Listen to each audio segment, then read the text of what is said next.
Oh gosh.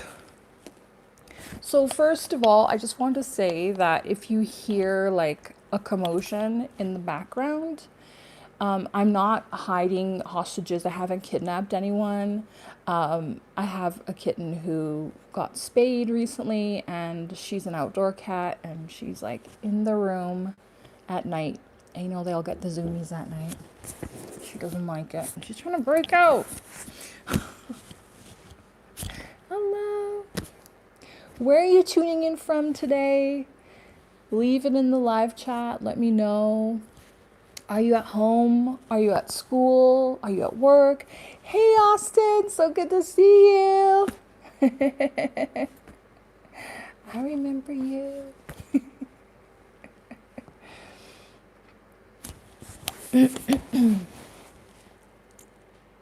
So, let's kind of go ahead, start getting started. Hello. Hello. Hi, Whitney. I have so many. Oh, I have to not touch the microphone. I have so many new subscribers to my channel. Thank you so much. It's good to see you all. Hello from Georgia. Very cool. And I do talk about my mother a lot on my channel and on social media and everything I've been through. I'm going to talk about that in this video today too. So yeah, that has been a huge part of my journey. Where are you all tuning in from? So I thought in this one, I kind of just wanted to talk about some things that are really on my mind with all of the crazy events in the world right now. Then I kind of thought I would open it up at the end for a Q&A. That might be kind of fun, a bit of a chat time. Hello from Charlotte. Hello from Austin, Texas. I think the other one, I can't remember. These go by quickly. Can you all see and hear me okay? Can someone let me know? Like put like 100 emojis or thumbs up emojis or something so I know that we're good. Kansas City, Missouri. I think, yeah, MO. A lot of you don't know that I'm actually Canadian. I live in Montana now. Thank you, Austin. I live in Montana now. I moved here a year ago with my husband. He is a citizen. He's got 3 passports. He's got a number of citizenships. So we live here now on his family farm, which is a huge blessing. Those of you who follow me on Instagram or social media, mostly just Instagram, I'm moving away from the other things and probably that eventually too, but you'll be able to see like all of the scenery, the cats and the animals that I take care of here. We get these beautiful fresh eggs every morning from the chickens that we take care of. It's just beautiful. And every evening I go for a walk along the cliffs, out by the water, and I just feel so much gratitude and so much peace. And I start getting downloads and ideas of things I want to talk about. Recently, I've started doing self-hypnosis on my walks, and that has been so intense and so profound. I've been working on self hypnosis and meditation on and off my whole life, but I recently found a technique that really, really works for me, and I can go right into a trance. And I kind of like stare out at this one little mountain, and it's like boom. So if you're interested in that, it's called the Ericsson Technique. There's actually a specific video that I use to get me going, and I will link it below. I'll pin a comment after this video is over with kind of all the things that I mentioned in this video for anyone who's interested in kind of following up. I've also got a lot of info and links in the description. So that is teach us. I am working on it. That's what I do in this world. I figure things out and I think, how can I teach more people this? And this is something that you're really going to want to know and try. And I am someone who I figured would be difficult to hypnotize. So I was really grateful for that. Hello, hi from Boston. Wow. So, what was it? Yes, I was talking about going for the walk, the self hypnosis, and yeah, it's just the ideas that have been coming to me. So that's what life has kind of been like out here for the past little while. As many of you know, I always wanted to move to the country and have animals and live in the middle of nowhere and be able to walk in nature day and night and to be able to not wear clothes outside of my house to get in all of that vitamin D. I'm getting every last possible drop that I can. Hello from Canada. So yeah, I've always wanted that kind of life. And back when I first started on YouTube, I was making that money online. I was living the good life. I moved out to the mountains, and I just had just the peace and the rest and the relaxation. Like it talks about in the Bible, the years the locusts have eaten will be returned to you thousandfold.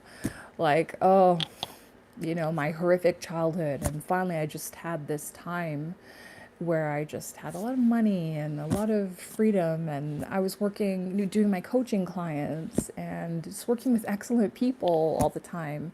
And I just felt very beautiful and free. And you can see that in the videos on my channel from that time, which was probably about, wow, I was 35, so 4 or 5 years ago now. Gosh, time flies. So, yes, that's was my dream. And then I thought, okay, well, I'm gonna buy, a little property, and I'm gonna go and live by myself. And just like the beginning of experiencing that made me realize I didn't want to do it on my own. It's like I need a man. I need a companion. I need someone who wants to chop the wood and, shovel the sidewalks and build things.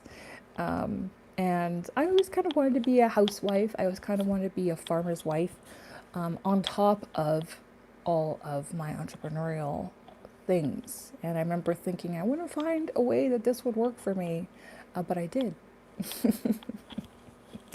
And that's great. So I really do believe that, yeah, we can figure out kind of anything to work for us in this world of great possibility.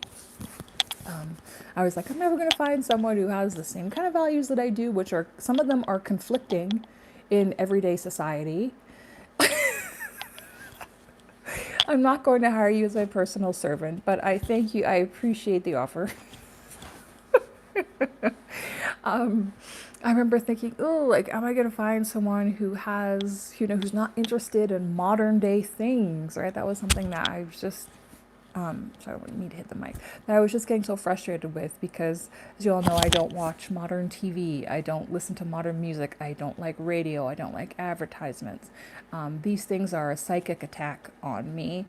And they're a psychic attack on a lot of people who aren't aware of it, because, they can be very numbed out, right? When you live in a city or you live in a place with a lot of stimuli, you're looking at the phone all the time, it really causes you to numb yourself out. And I didn't realize that until I lived in the country for a long time, back 5 years ago, and I was living in the mountains by myself. And then I decided to move to the city, and I had been in and out of the city frequently. I used to love going shopping. I would go to Renfrew, Calgary, and, go to the Cactus Club and maybe go on a date, the Cactus Club, or go out with some of my entrepreneur friends. But it wasn't until I moved there and I was there every single day that I realized that I was not, like, I had started that numbness that you have to have in order to live around a lot of people and with a lot of stimuli and with a lot of, gosh, I have to say, the United States has been a safe haven for me for the past year. due to the persecution I was facing living in Calgary. But you all have a lot of billboards. Yeah, they honestly can just hit a person in the face. So I've really kind of had to work on that. And we really have to be aware of these influences on our psyche and our spirit. We're all under psychic attack, right? This is the eclectic soul. This is the greatest psychological operation that's been attempted to be pulled off on humanity worldwide, right? That we're living through right now. So, those of you who may be experiencing emotional difficulties, honestly, at this point, like I'm kind of laughing to myself because I was seeing a number, one in particular. I don't want to name names. But I have seen some spiritual teachers who are like, they're getting on. You can tell that they're trying to keep it together, and they're just like, you know, you might be going through some difficulties right now. Let the difficulties come. Just this and that. And like you can see they're trying to like seem like a beacon of light, and like they're trying to seem like an authoritative voice in the middle of the storm. But you can see like, you know, their hair is like poking out, and you know, they're like ready on the edge. They're like ready to lose it. You know what I mean? And for me, I don't really think, like, I kind of really walked that line. I don't know that I would consider myself a spiritual teacher. I know that a lot of people say, you're an amazing teacher. You know, uh, gosh, I remember I went for a Vedic astrology appointment with a Vedic astrologer, one who reads like your natal charts, I think. And she was looking, and there were a bunch of things. She was like, oh my God, oh my God, oh my God. And this lady didn't know anything about me before I went there. I made sure of that. And this was like right at the beginning of my YouTube career. And I remember her saying, oh, there's something really serious like here with your mom. She's like, there's something really crazy and bad going on here. I'm like, yeah, I know. And she was like, oh my God. She's like, you have a really strong alignment for being a teacher. Are you a teacher? And I was like, no. No, I'm not a teacher. Sorry. I'm like, oh, she got that wrong. That's what I'm thinking. And she's like, oh, she's like, fame and teaching. And I was like, what? No. And then later I thought about it. I'm like, oh my God, that's YouTube. I was like, whoa, that's crazy. So anyway, but okay, let me try and follow that line back to the original thought. Okay, teaching, spiritual teachers. Yeah, so they're like losing it. And for me, I feel I've always kind of just kind of been in this space where I'm like, I am a person on this crazy journey of life, and I am just sharing my experience with my audience here on YouTube. So that includes my teachings, the lessons I've learned, um, and the wisdom I've gained, which is quite a lot wisdom, experience, and lived experience.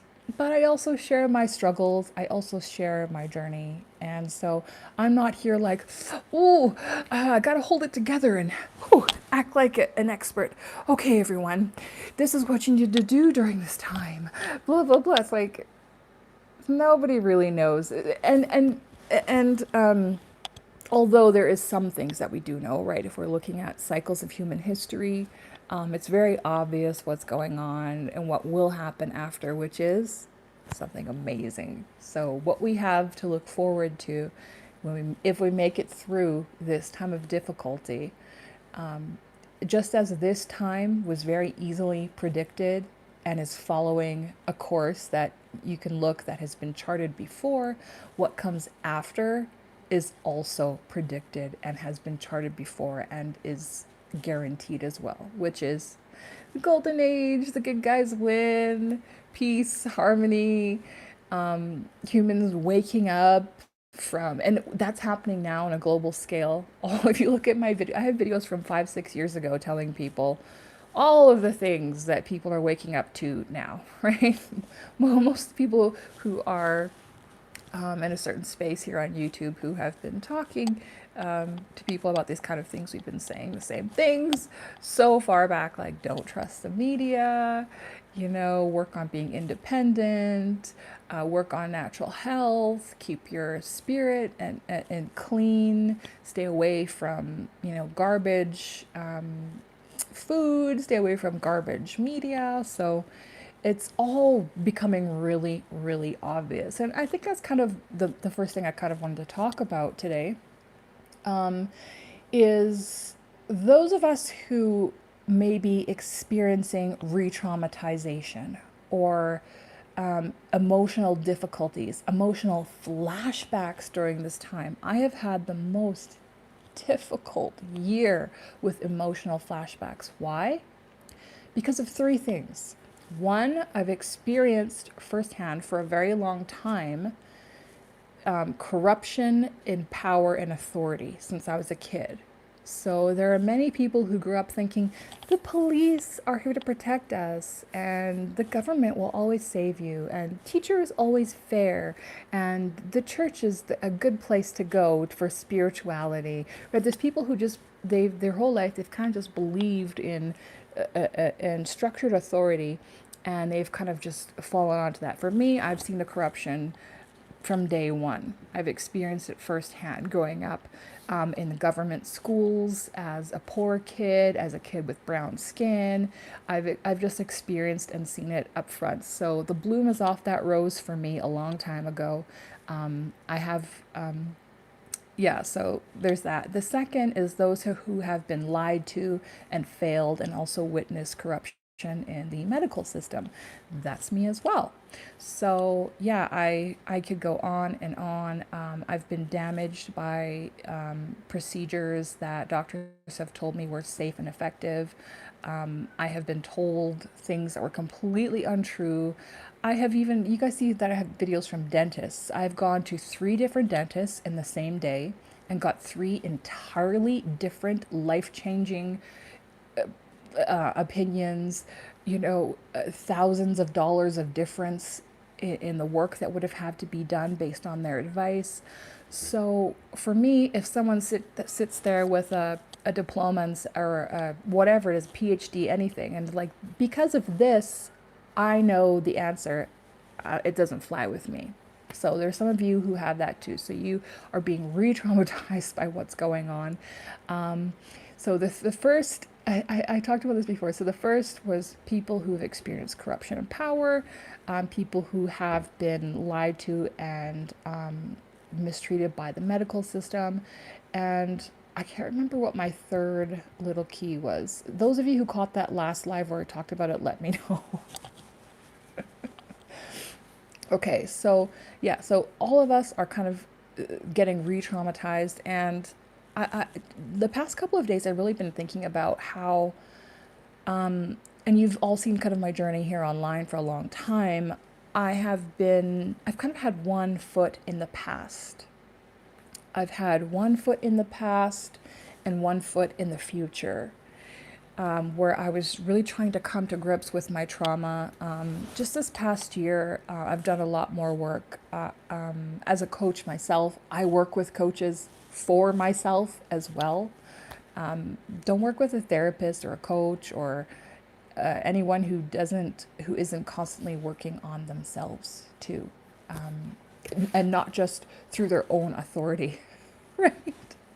Because you need someone who can point out your blind spots, who can help you in the ways that I can't help myself, or the things that I'm not willing to see. So I've done so much work, and I've really realized this past year that, oh man, whoa, I went through so much. It's so much that I can't even believe. And I can feel it in my body this past year, really just coming to the fore. I talk about it a lot in my book, Recollections of Journey Through Therapy and Recovery by Adelle Ramcharan. That's me. I talk about how I would be in therapy, and they get me to do an exercise, and I'd be like, oh, this is dumb. But I'll just do it because I want to go along, and I will show up for myself the best way that I can. And all of a sudden, I'd be in this exercise that I thought was, oh, this is silly. And my body's responding like I'm a child in fear. And it was honestly just absolutely insane. So I've been going through that this past year. And these past few days, I've kind of realized that I cannot be in the tenderness and grief stage of my trauma that I have been for the past little while. Part of that, and many people who have experienced complex trauma or severe child abuse, you'll get to a point where you just kind of want to tell everyone.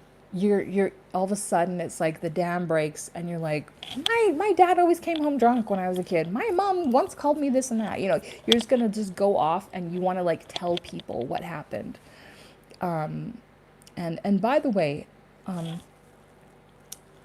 those of you who haven't experienced intense childhood trauma, a lot of you are now going to have forms of PTSD because of what you've been through the past year. So this is all going to apply to everyone. I'm laughing. You guys know I have my dry, sarcastic laughter. Thank you for that comment. Yes, we do have to work through that on complex trauma for sure. So I kind of realized that I need to, what life is calling from me, calling forth from me now, is to have one foot in the present and another in the future. And for now, I have to set my past down. It's too heavy at this point with everything else that's going on. It's just too heavy. I have more information that has recently surfaced about this whole journey that I've been through that I feel I really I do want to share with my audience, who've been on this journey with me for many years. Some of you have been here for like 7, 8 years, harboring so much resentment that built, yes, and you want to move on. That's exactly for me too. And yeah, so now is the time.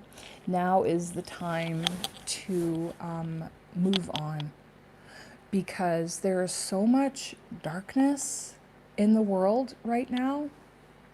The forces of darkness used to play in the shadows. They used to play games. They used to show little hints and signs and symbols. Now they're trotting everything out on the world stage, making jokes about it, putting on big Olympics displays of the things they're going to do. They have no shame anymore. They're not hiding and playing games anymore. They're ramping these things up. So we really now have to focus on the light and the positivity and the future. And I say we, just for anyone who feels they're on a similar journey as I am. I've met so many people online who are on a similar journey. They're just like, wow, this is creepy. We're working through the same stuff at the same time. We're realizing the same things at the same time. We're researching the same things at the same time. So if you're on this channel, you're part of the we. Thank you for saying you just found this channel. You're so glad you did. I'm so grateful for it too. YouTube was trying to kill me and shut my channel down for a number of reasons that I'm going to talk about in a future video. They want me to be their little pet token that they can invite to YouTube Black. And when they sent me that invite, I was offended as hell, and I wrote them the rudest thing back, and then they stopped inviting me to events. But I used to go to YouTube events. I'll talk about that in another video. So anyway, thinking of keeping the light and the positivity, I started reading this book, The Choice, Embrace the Possible by Edith Eger. And you can see my little post-it. I'm almost done. This is a book about a woman who survived Auschwitz. And the thing that is very interesting about this book, during this time, because this book was written, I think it was written, let's check.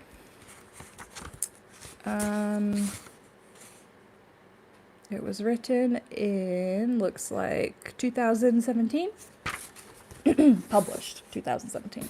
So it was before any of this happened. But the interesting part is she's describing the social environment, the political environment, how people were all starting to turn against each other, how people had to carry papers in the streets in order to access certain things, how people started to leave countries to escape encroaching authoritarian regimes. She's describing very eerily a lot of the things that are going on right now. And I think she even did an interview with Russell Brand where she had talked about, oh, hold on, oh, there we go, where she had talked about warning people based on what she's experienced. She's like, what is going on right now with the, you know, the overreach of the government, with the political environment, with the police, with all of it. It's happened before. And she talks about it in this book. So you can look up some interviews with her if you're interested. I think the effect that this has had on me has been, I don't really care for people who say things like, my trauma, I would never give it up, all the bad things that happened to me, because it made me who I am. You know, I really don't think that trauma is a good thing. But the name of the author, it's Edith Eger, The Choice. But I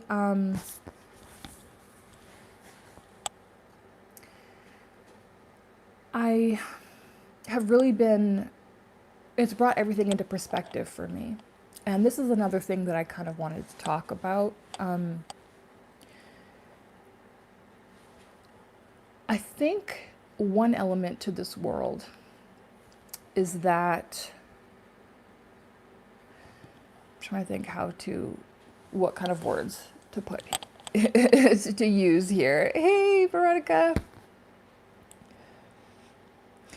I think that we experience the world based on our level, based on our, I don't want to use typical terms, but yes, vibration, okay? or based on our current state of evolution. This is described a lot in Gnostic chapters of the Bible, the lost chapters. Oh, I'm so glad you got that book. That's cool. Wow. Yeah, the Gnostic chapters, Jesus, the book of Timothy, you'll find information there too.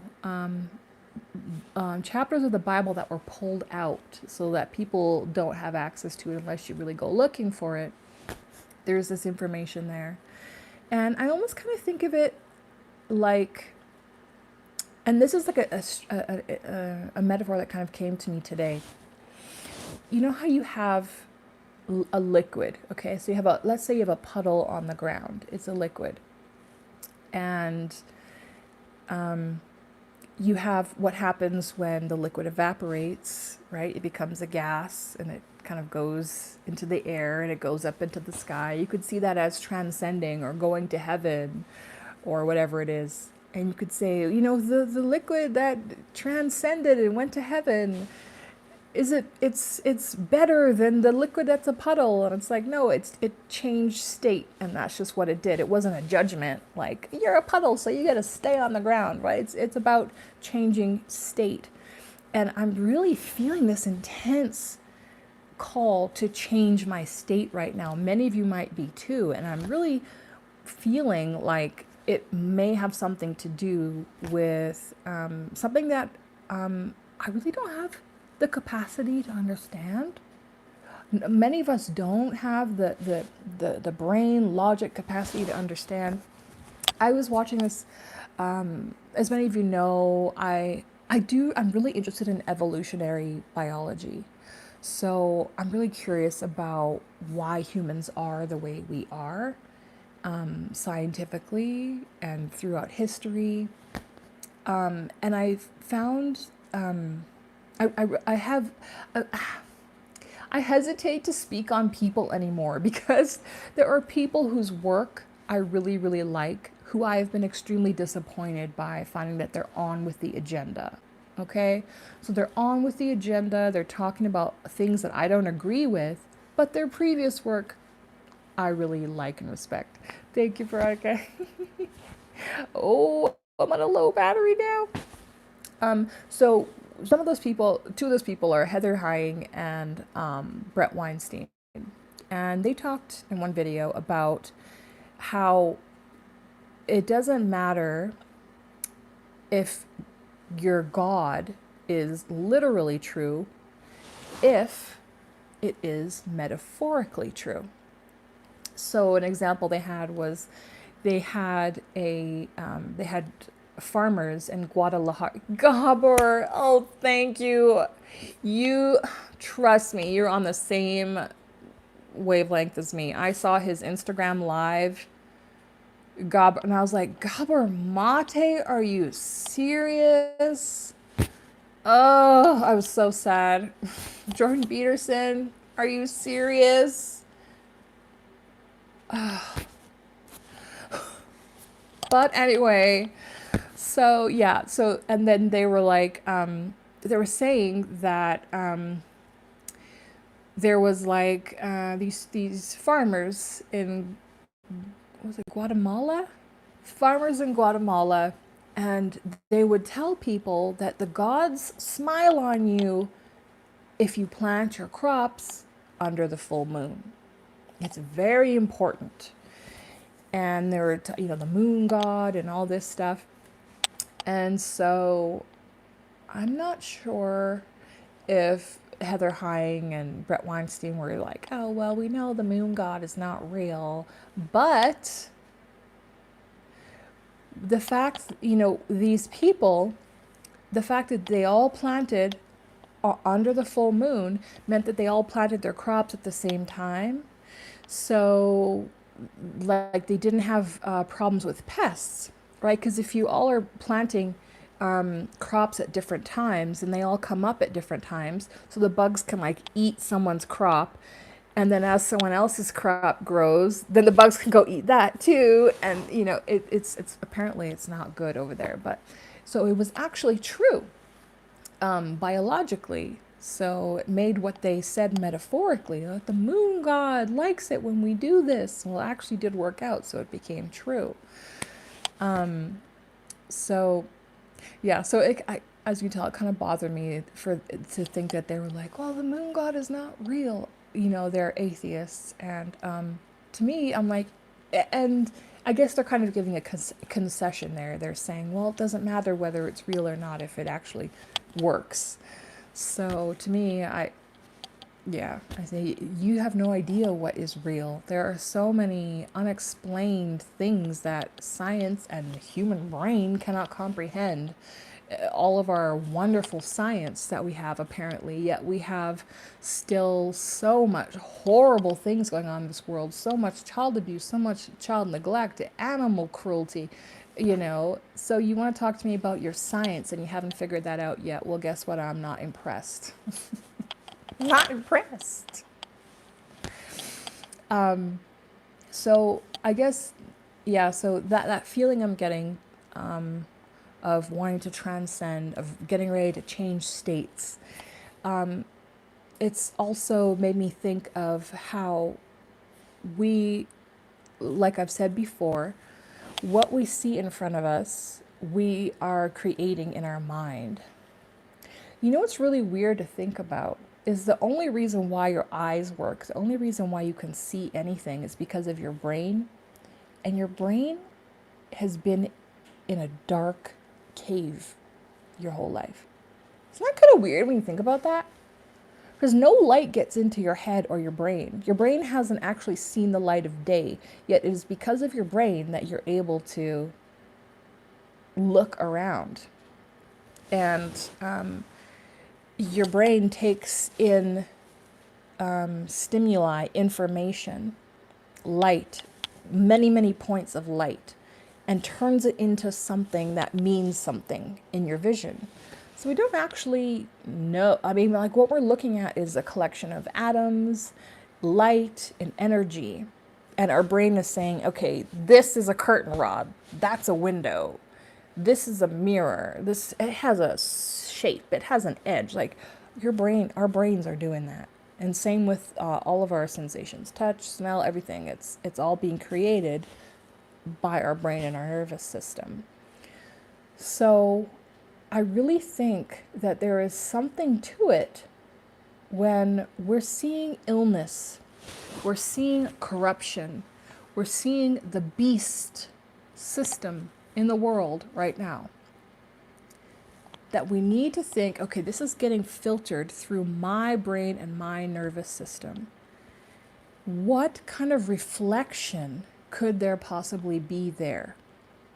Right?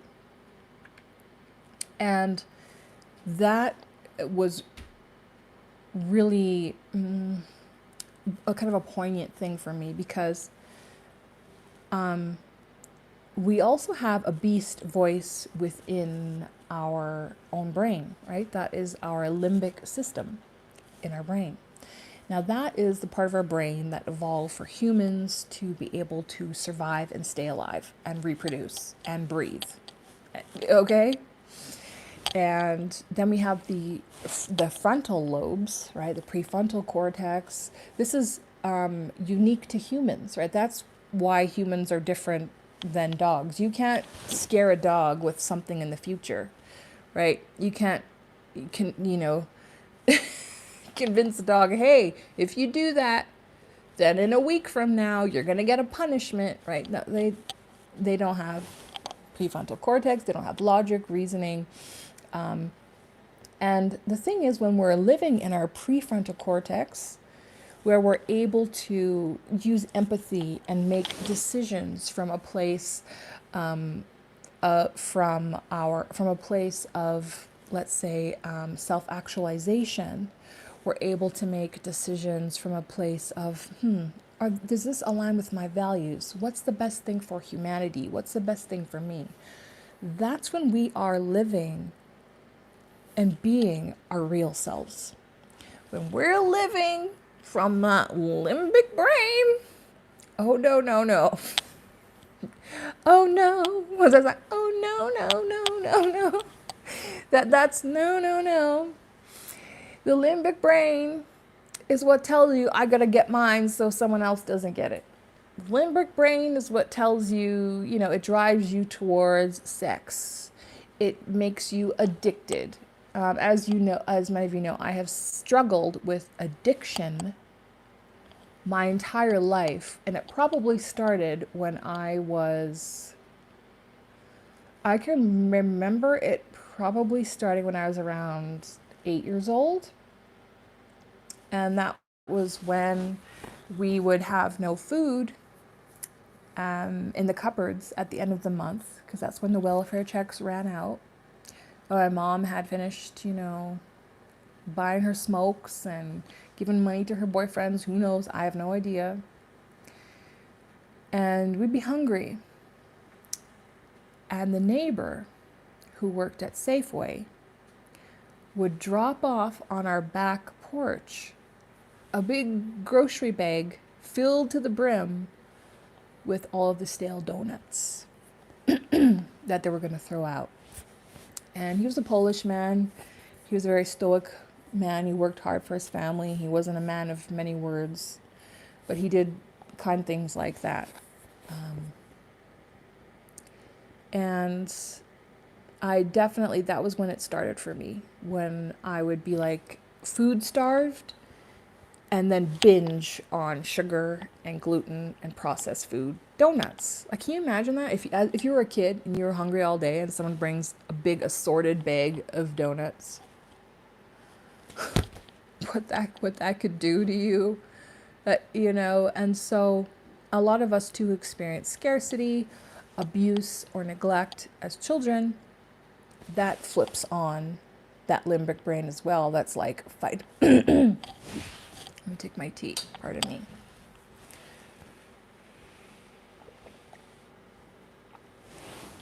The fight or flight, the survival, right? And it makes a person live in fear. Yep. Oh.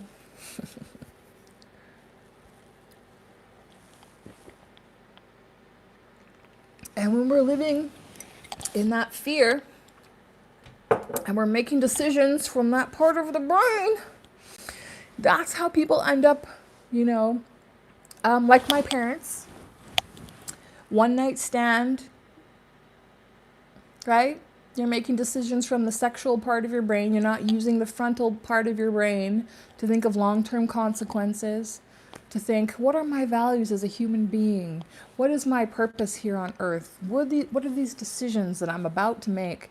How would it affect that? Nope. The limbic brain's like, you're gonna die. You need to reproduce. You need some dopamine, some serotonin. That's what happens. And the world that we're currently living in, if you are following the news media, by the way, we don't even have a TV in this house.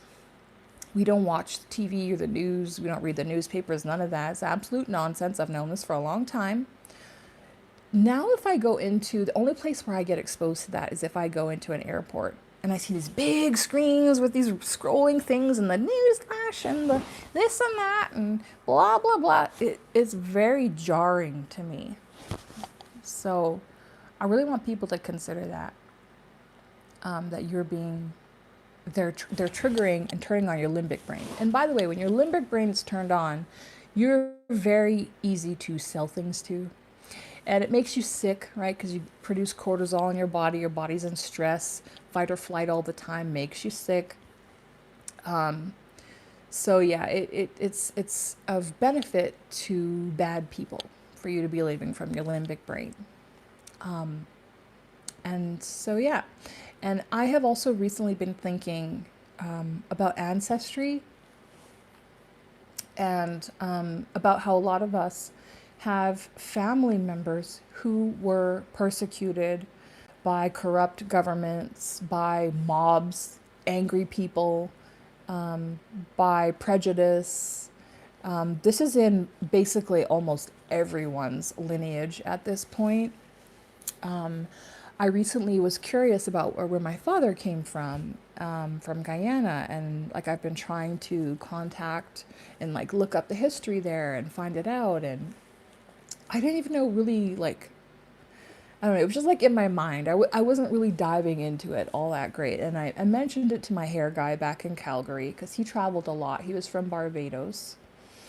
And he had been there before, actually. So I was like, you've been to Guyana, and my dad's from there. What do you think? And he's like, oh.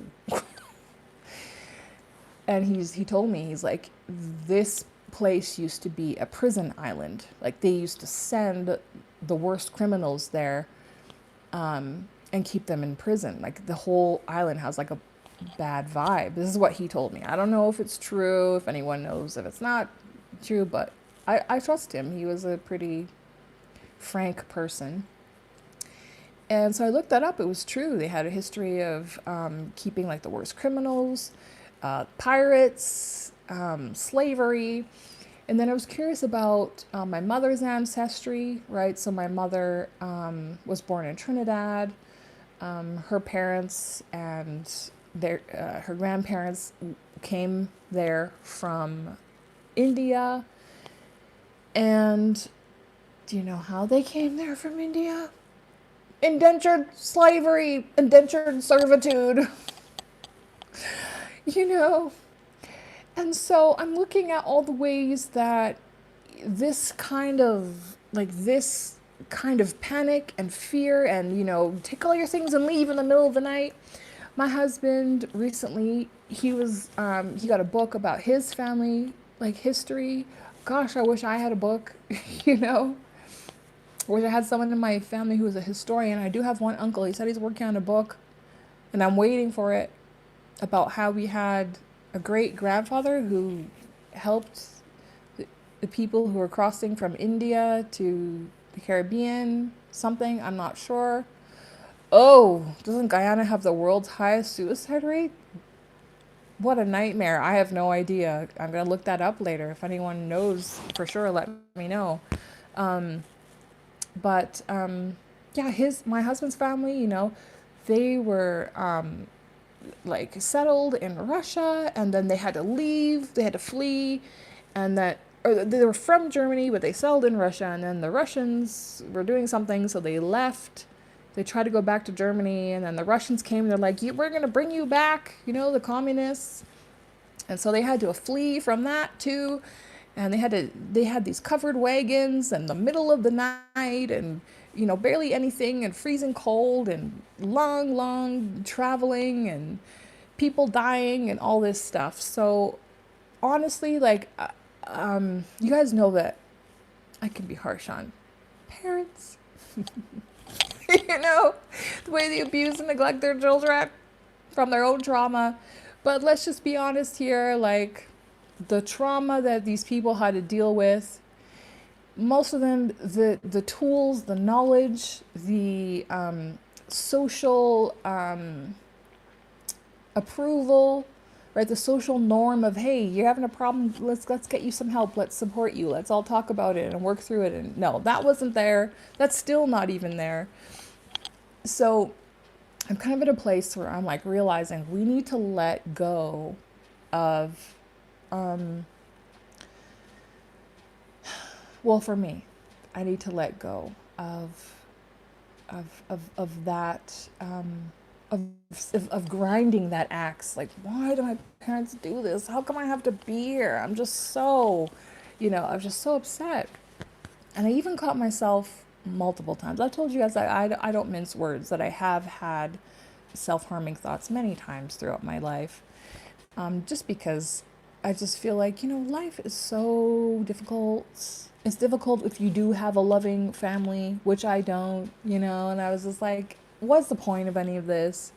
And I always had to try and stay on my path with God, and I would always sometimes get mad at God and mad at my parents. I've experienced dying multiple times, and I even had a thought like, why did they have to bring me back? Like, I had to go through the pain and terror of dying, and then I had to come back. Like, why? The first time happened when I was 4 years old. I drowned in a swimming pool, and I still remember what it was, the whole thing, or what it feels like to drown, to be at the, to be going, and the pool slants, so it's like it just started pulling me down into the deep end, and just like holding your breath, like, oh gosh, and just knowing like, and then you just feel this pressure and this pain, and you just have to take a breath, but you can't get it to the surface. So I just breathed in, and that's when all the water came in. That's when all the water came in. And it was over pretty quick from there.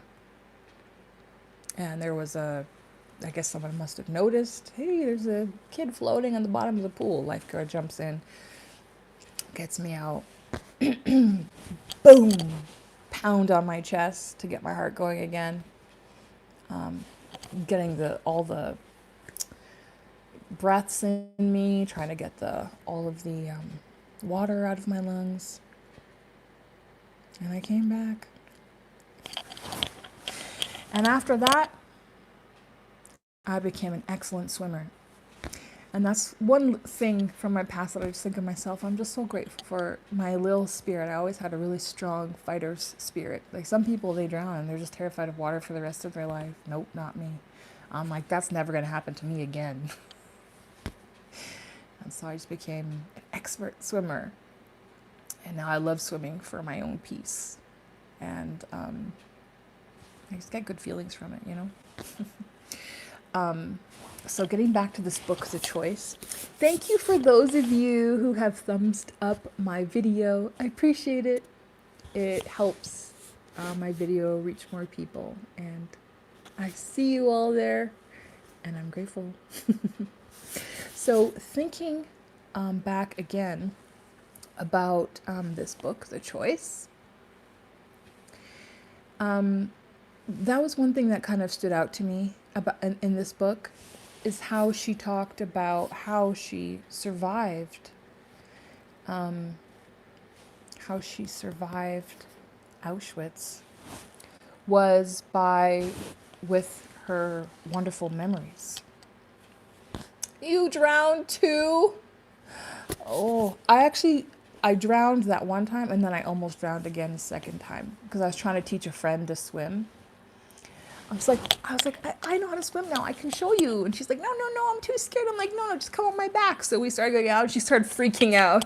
And so she was giving on to me and I couldn't move. And so we started sinking and the lifeguard had to come save us. This was many years later. Anyway, so yes, I'm sorry you drowned too.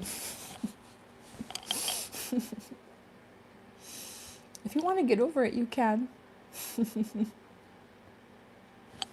So in this book, she got through the difficult times by the support of her sister, just like the love she had for her sister, and by memories, like beautiful memories of things that she wanted to live for in the future, like her boyfriend, this love that she had for him, this young love. Y'all know I don't approve of boyfriends unless they help you survive Auschwitz. So I'll give him a pass. And her mother's cooking. And so that's one thing. I was reading that for anyone who feels alone, because I often do feel like that, and I have felt like that my whole life. Like, if I had a family who I knew was like, counting on me to stay alive so we can be together again, that might help keep me going. But that isn't something I've been able to rely on in my life. I've had, as you know, my parents are dead. I'm estranged from my brothers, who I still love my brothers very much, but it's really, really difficult and complex and complicated when you had a parent who triangulated you all against each other. We would need a therapist and all and hours of work probably to be able to just be basic and decent with each other. We get around each other and we're back in that limbic brain, that fight or flight, that PTSD, that this. So for me, there are a lot of things that I can still use as a memory to get me through the difficult times. And I love the little things. I even just the miracle of being alive. Like today, I went and did my workout in this beautiful field. We've got this whole area here, just front window here. It's absolutely amazing. If you want to see more, you can check out my Instagram. My Instagram is pretty much just for cat videos, scenery, occasional live rants, and memes about overthrowing the government. Like, that's pretty much it. Like, I don't post a lot of, it's just for like a personal kind of content. So if you're interested in that, that's where you can see that stuff. But I went and did my workout. I have YouTube Premium, so I download these workout videos and I take a speaker and then I can go work out wherever I want. And I just have such a good time. Now here I'm doing this crazy workout and I'm thinking, this is my toll. This is the price I have to pay to keep a foot in this reality, right? Because I have a heart condition. That was the third time that I died. I had a friggin' heart attack in 2015. So I have to do cardio every single day, and to maintain my heart. And I was like, wow, this is the price I have to pay to be alive in this crazy, intense experience. And sometimes when life is difficult, we can forget that it's a miracle and that we're so lucky to be alive. If you haven't been on someone's deathbed with them, or you haven't lost the life from your body, then it's very easy to take it for granted. I've also had a stroke If you've never experienced your eyes stopping working, you might not appreciate just the fact that, wow, my eyes work. My eyes work. So, yeah, there's a really beautiful song that always kind of reminds me of this. And I heard it again yesterday. David played it when we were just hanging out. And the song always really gets to me. It's by an artist called Sleeping at Last, and the song is called Saturn. And you can find that here on YouTube. And the visual with it is so beautiful too. Like the gratitude I have for beautiful things in everyday life is immense. It's so immense. The night sky, the stars, just cats, just how beautiful they are. I have one cat who runs, and I can see, you can see how a cheetah runs? She runs like a cheetah, like with the arched back and the really long, stretched out legs. How beautiful. What a gorgeous thing. I have my little black cat, and she likes to hide places, and she's shy and playful. So sometimes she'll come when I call her, but other times I'll just see these little this yellow eyes in the dark, these perfectly round yellow dragon eyes going blink blink, because she's black and she just fits in with everything else. It's just so cute. So yeah, I'm really seeing the love of chickens. I don't eat chicken anymore. I can't bring myself to do it anymore. I just love them. They have a really beautiful spirit. Many of you know, do you know that they're the closest living relative of T-Rex? And you can see it in their eyes, they got those reptilian yellow eyes and those claws. They're just such gorgeous creatures. So I really don't know what's going on here on this earth and this reality. It is a mystery to everyone. There are a lot of clues along the way. And it's just kind of like a really interesting and cool experience game that we get to be involved in, as long as we're still in the rules of reality. I love my girls. And so, what else was I gonna say? Oh, there was another video that really got me through this past little while. Like, if you're feeling really tired and just fed up and ready to give up and just like, I'm over all of this, maybe go check it out if you want. It's called, and this is very generic and bad sounding, I know. It's called Motivational Speech or Motivational Talk on actualized.org on YouTube. You guys know Leo on YouTube? He's another YouTube OG. He's been around for so long. You know, the guy with the bald head and the crazy thumbnails. Like,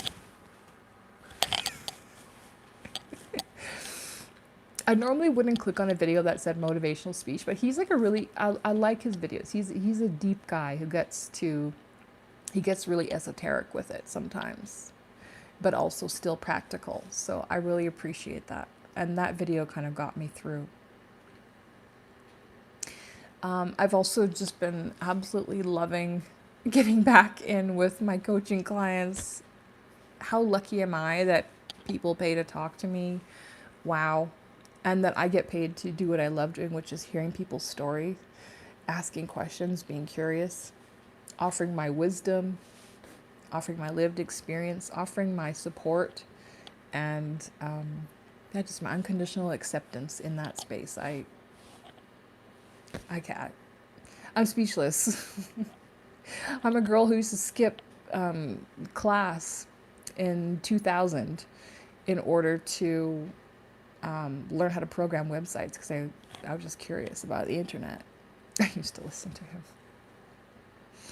And here I am so many years later, like, this is all crazy. So anyway, we're starting to get close to my time here. And so I don't mind staying a bit longer.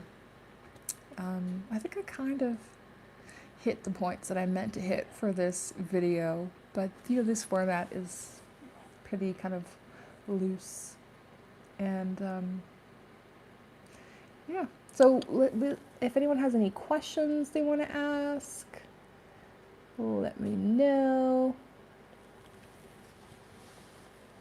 Resonating with everything you're saying. Thanks for sharing your thoughts. So thank you, Bree Inspired. Good to see you too. Why did you stop listening to Leo? Is it because he had that 666 on his wall? I'm going to explain what that actually means in an upcoming video, but I do think, yeah. You know what? Pretty much every YouTuber whose information I appreciate, there's something about them that I'm like, oh, but I don't like this, or oh, I don't agree with that. That's fine. That's how I approach everything in life. You just take what's useful and leave the rest. Yeah, good luck finding a fully self-actualized person who has no problems with whom you agree on every single topic for all time. Doesn't happen. Oh, and I also want to talk, maybe I'll save that for the next time. Maybe I'll take that for the next time. He is Russian, by the way. That doesn't surprise me at all. I think I remember him saying that. Yeah, he talked about how when he was a kid, people used to make fun of his accent and the way he talked. Yep, that does not surprise me in the least. Not that it matters. Right. Well, I think that'll be it for now. Oh, and I just wanted to also say thank you so much to those of you who have left me reviews on Amazon for my book. That really means a lot to me. To see and get those. I appreciate it. Even just the putting, the 5 stars, that helps too. So I'm so grateful. I also received some cat food from my wish list from Abby. So I don't know if Abby's going to see this, but I just wanted to say thank you. I'll grab your question in just a sec. Yeah, the cats loved the food you sent. I have some generous viewers on my channel. I'm so grateful. And then that sweet little note. There's an option for me to send you a note back, so I'm going to be doing that soon. But I just wanted to say thank you to Abby. She said that her and her husband are moving to Great Falls soon, so I hope your move went well. Some of my favorite places in Great Falls are Gibson Duck Pond, and Giant Springs, the state park. I love that place too. It's really nice. Got like the big water and the reservoir and all that. And then there's also the trout hatchery. Man, those fish are really beautiful. So yeah, I like those things. And yeah, the kittens were eating the food to help them recover after spay and neuter. I've got 4 done this month, 4 spay and neuters. Oh, finally done with that, thank goodness. So thank you to Abby. All right. What we are to do next? Just keep evolving. Of course. That's all we can do. And watch that video from Leo. I like what he talked about at the end, how it's like you just kind of have to set your sight on the highest good that you can do in your life and just keep taking steps towards it every day, even just a little thing every day. And yeah, eventually it'll work out, eventually it'll pay off. It's all about the process, it's all about the journey. I posted this meme recently. Aw, struggling with confidence. I appreciate my journey. Thank you, girl. Or, I don't know. I'm chinchillas. Aw. I'm sitting here and I'm thinking, oh, what do I want to talk about? What do I not want to talk about? You all know I can be so secretive about my personal life. But I will be sharing more things as time goes on. So that's pretty cool. I recently posted on my stories on Instagram. It was a person climbing like this steep incline, and they're like, life is about constantly climbing. It just, if things get steep, but if you keep on going and you just keep on working, then, and then they're like, it shows it going in a circle and they're at the top and they're like about to fall and they're like, what the fuck? And then it goes down the other side and it's like a circle. So you're like, yay, I'm getting to be to the top of the mountain. Oh, wait, no, I'm back at the bottom again. I get to go back up. I honestly did. I believe that life would be like, well, here's my mountain and I just gotta climb and get to the top and that'll be great. And then every single time I would either go back down the other side, or I would be at the top and like, oh no, there's another top I have to hit. Oh no, oh no, oh no. Oh, and I am rearranging my coaching packages. So that change is coming soon. Y'all know I like playing around with my prices. I'm going to be increasing them. I encourage everyone to do that all the time. And I'm going to be offering some more structured packages. So things are going to be changing up there. I'm just giving you all a warning now. If you've been thinking about it, now's a good time because it's going to be changing soon. And if you're looking for more structured coaching packages, something that's offering you a bit more, taking things a bit further, then that's coming soon. So that's pretty exciting. All right, guys. So I am late to go and close the chickens up for the night. It is pitch black out there. And I need to have some battery on my phone so I can use the flashlight to go do it. So I'm going to go. I will be back with my current news that I have to share before I move on from talking about negative things about my family. Got one last final slam dunk that I got to get in there for those of you who've been on this journey with me. Thank you all for tuning in this evening. And I'll see you again soon. Take care, everyone. Bye for now.